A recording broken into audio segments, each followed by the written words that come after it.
Kisah cinta di antara dua dunia. Di sebuah desa kecil di Jawa Timur, hiduplah seorang kiai muda bernama Kiai Hasan. Di usia 30 tahun, ia telah menjadi pemimpin sebuah pesantren sederhana.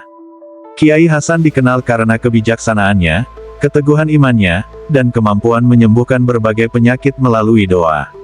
Meski dihormati, ia masih melajang, membuat para tetua desa kerap mendesaknya untuk segera menikah. Suatu hari, seorang sahabat lamanya, Pak Munir, datang berkunjung. Ia membawa seorang gadis bernama Salwa, yang katanya adalah keponakannya.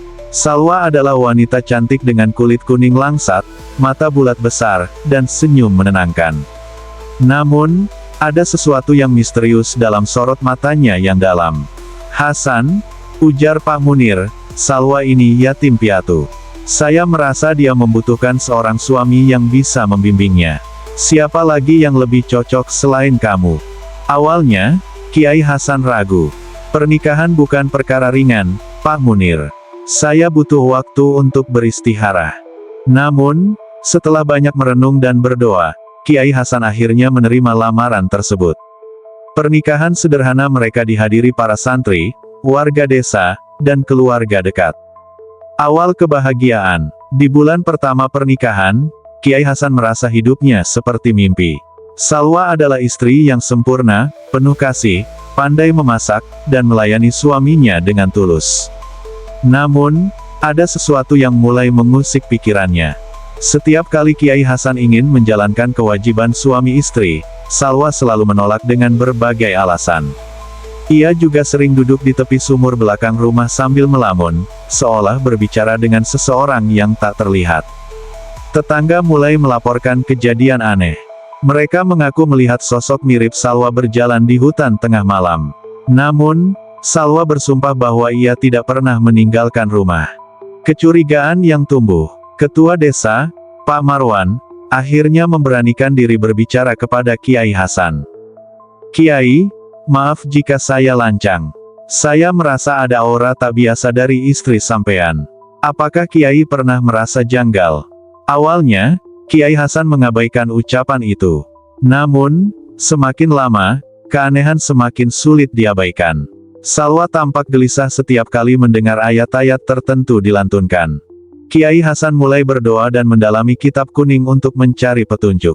Ia juga diam-diam mengamati tingkah laku Salwa.